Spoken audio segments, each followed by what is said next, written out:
Hey guys, so I had a coworker bring me this 2012 KX450 here, saying that it's seized and wanted me to have a look at it.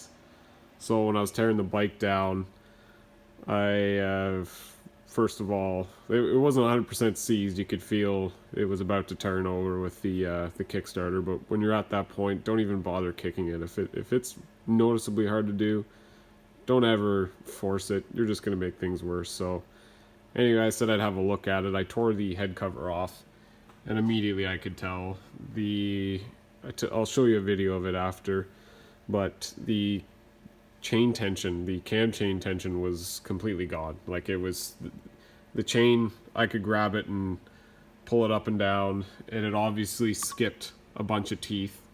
So much so that the valves, the lobes on both cams were pushing both sets of valves down at the same time, and that's why it felt a lot stiffer than usual.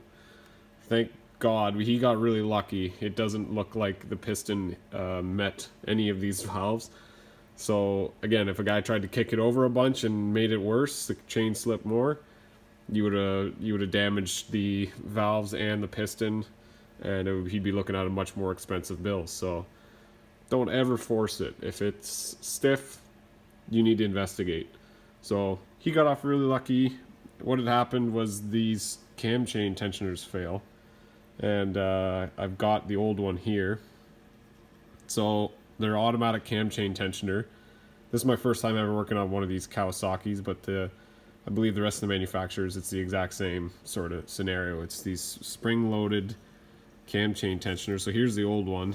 This is the plunger that pushes up against the guide, which is in turn what gives you your chain tension. Now what broke was, see how this one's got a bit of a spring tab here? So this one faces this side, and this clips into this groove on the body of the tensioner. But look at this, on this side, you see this little nub here, it does have a little, the spring's curled over, and if the camera would focus, you could see that it's broke, like it's not a clean, it's not the way it's supposed to be, it's broken. There's a sharp edge there, and proof being I found the piece.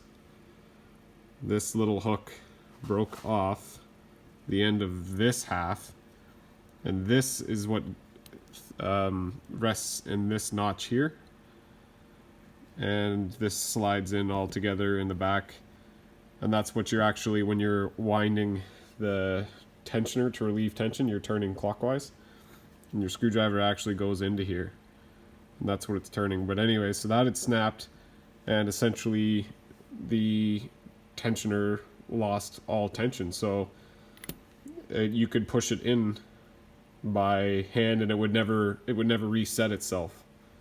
So anyway, it's something to look out for on these Kawasaki's, and all four strokes for that matter. It's a pretty cheap spring, and if I were still running four strokes, which I'm not, as you can see by my collection of smokers going, I would definitely put in a manual cam chain tensioner.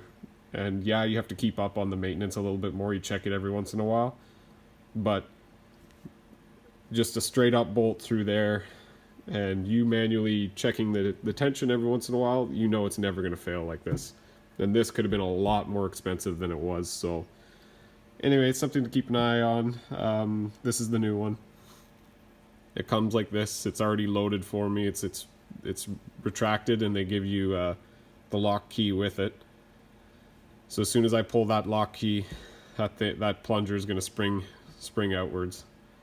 So put this back in the bike. But anyway, something for you guys to keep an eye out for. And every time you're doing a top end, shit, just they're $100. It is a little pricey, but either replace it or go and get the manual one to save a potential catastrophe.